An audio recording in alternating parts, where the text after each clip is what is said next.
Good afternoon. Thanks for joining us across the fence. I'm Fran Stoddard. Throughout the year, faculty members at colleges across Vermont are involved in research that sheds lights on issues and topics that impact all of us. The scientific and social studies research is wide-ranging. It includes environmental issues like water quality and other areas including energy, animal, and health issues. But professors aren't the only ones in college doing research. Recently, the University of Vermont held its annual Student Research Conference. The event draws several hundred students who present their research and talk with their peers and public about what they've done. My name is Aubrey Brimmer. I am an anthropology major and a history minor, and I'm from southern Vermont. My project was looking at how mythology is translated onto pottery, and specifically the vessel type plate or platter, because it is a universal size and canvas all across the ancient world. Aubrey, what cultures are you studying? The Greek culture and the Mayan culture, specifically from 500 to 600 BC in the Greek culture and 300 to 400 AD in the Mayan culture. So who is this for? Is this like a fancy dinner party? A visiting dignitary comes and you want to present the right plate? It really depends on the culture and the setting. So I looked at some of the Gorgon plates by the Gorgon painter, and with those were part of a dinner setting in Greek culture. So they'd be used and be covered in food, and then as you eat through the food and you get to the bottom, it's like, oh, look at this. It's a symbol that's supposed to be fear and like deter your enemies and everything, but it was used more as a surprise and kind of like a joke in that setting. But then also, in the Mayan culture particularly, you would not use decorated plates as your dinnerware. You would use them in sacred settings, in part of ceremonies, in part of burials. Has what you've learned in this class, will it help you in a career as like an archaeologist? When you're an anthropology major, you're being trained to look at all these different cultures, and so it's like everything that you are learning in an anthropology course will be very applicable to understanding and looking at the world around you and the people in the world around you, because that is what we do. I would love to go to a field school. I'd love to actually hopefully uncover some artifact and be able to actually look at it and analyze it and do my own research, or get to see an archaeologist really in their zone in a field school, because it has been really great working with Scott, our professor, one of the main archaeology professors in the department, but it'd be really interesting to see an archaeologist not in the classroom, but in the field. My name's Ashley Bray. I am a senior wildlife biology student at UVM. So I've been working the past year with Fish and Game and with Dr. Rochelle Gould in the Rubenstein College. And we've been trying to decide how Vermonters feel about coyotes, and we're trying to split that up between urban and rural areas.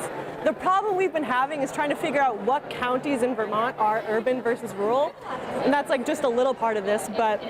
So we asked a few questions through a survey called the Vermonter Poll, distributed through UVM. So we asked, are you concerned about coyotes? Tried to split that up between rural and urban, and found that most people aren't concerned, which was great. And then we asked, if you are concerned, why are you concerned? And a majority of people said because of their pets, which is totally understandable. And then we asked, how do coyotes affect your recreation, beauty, and culture? So that's part of the Cultural Ecosystem Service framework that I'm using. So trying to decide how coyotes affect recreation, beauty, and culture in Vermont. And most people said they kind of don't know, or coyotes didn't really impact. But a lot of people said that coyotes enhance Vermont's beauty, which is really nice. So at the end, I'm hoping to kind of help Fish and Game figure out how to manage coyotes and see both sides of the arguments of being like, we should get rid of coyotes, you know, they're pests, they're killing deer, and then we should keep coyotes because they're just an animal that we should cherish and love. And how do you feel about it, Ashley? After all this research, are you biased at all? I'm actually trying really hard not to be. I mean, coyotes are beautiful. Inherently, I don't want to kill them because they're wildlife. But I do see the whole side of it, of them, you know, encroaching on our cities, taking pets, stuff like that. But I think we should kind of work more towards just living with them rather than trying to get rid of them. So I guess I'm more on like the activist side of it, but I totally understand the hunter side too. I'm Will Corcoran. I studied how communities around the globe perceive big cat species. I basically conducted a systematic literature review on all the journal articles available related to 7 big cat species: lions, tigers, mountain lions, snow leopards, jaguars, and cheetahs. basically just examining journal articles and trying to see how people around the globe perceive these big cats.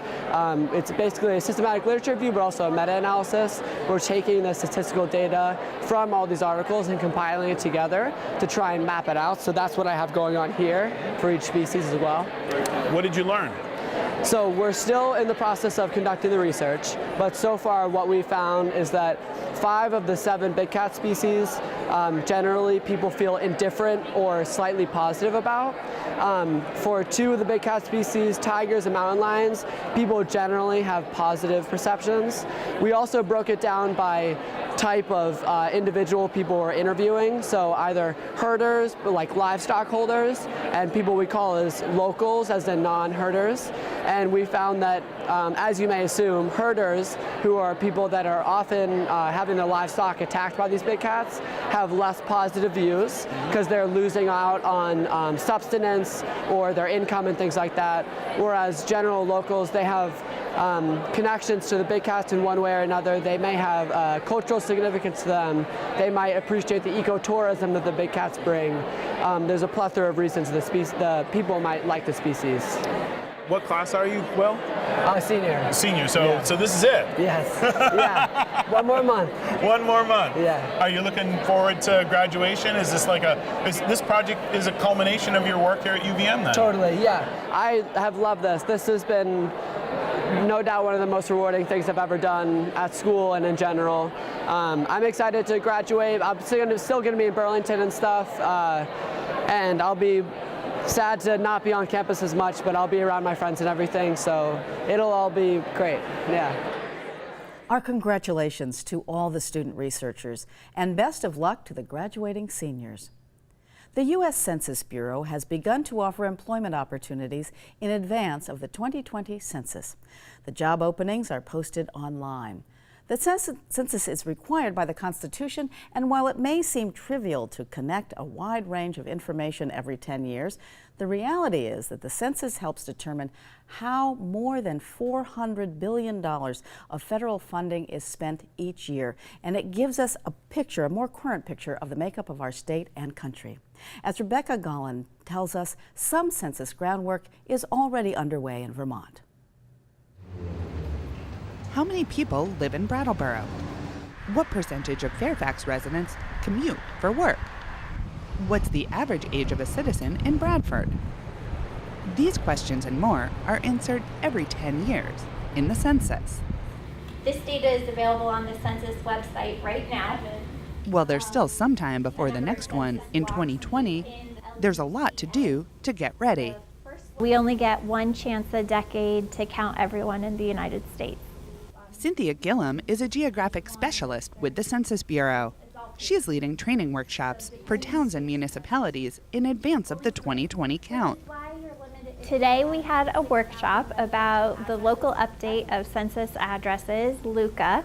It's an operation that the census takes on ahead of Census 2020 for decennial to make sure that we have all of the local addresses in the United States in our master address file. Having up-to-date addresses not only helps the Census Bureau get the most accurate results, it also helps towns stay on top of the information they need.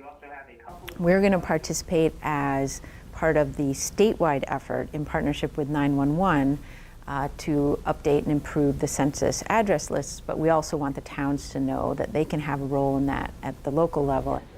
Leslie Pelch works for the Vermont Center for Geographic Information. She helped organize the workshop. It's important that towns know about the effort to update addresses because the information that gets collected can have a big impact. The census count is used to make decisions about representation in Congress and also about money and how money flows to the states. So we want to make sure that Vermont communities get all the money from federal sources that is due to them and that we're represented appropriately. And it's not just the federal money that's at stake. Many state-level decisions are based on the census information as well. So within the state, it's used to do redistricting. And so it's really important for each town's count to be accurate so that as redistricting is looked at, we're using accurate numbers to decide how many representatives a community should have or how many communities should be grouped together to have representation at the state legislature. Census data is very important to our town. We're in the process of updating our town plan, and we're using a lot of the community surveys and local data from anything from commute time to what kind of heating oil people use. You know, I find that data is so important across the board for town planning, as well as using it for grant applications and figuring out what the needs are in our town. Amber Soto is the zoning administrator and 911 coordinator for the town of Fairfax. The updated address list, and eventually the census data that will come, helps the town understand the needs of its residents.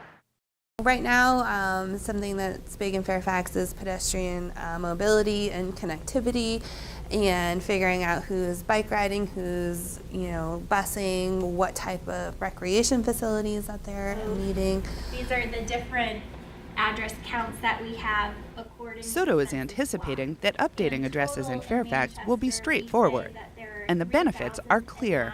I think that it's a benefit to the town as far as grants and money coming in and where we're investing our resources, how many people actually live in our village center versus outskirts, and making sure we're capturing all the farm properties and just making sure that we have accurate data for our town. And I just think it's our duty to make sure that we're helping make that right. New for the 2020 census, people will be able to respond to the questions online. The Census Bureau will be sending out postcards with a unique identifier to log into the questionnaire. They will also be sending out paper versions. In Montpelier, I'm Rebecca Gollin with Across the Fence. More information can be found on the Census website. The address is census.gov. Then search for Vermont. Once again, thank you for joining us Across the Fence. I'm Fran Stoddard.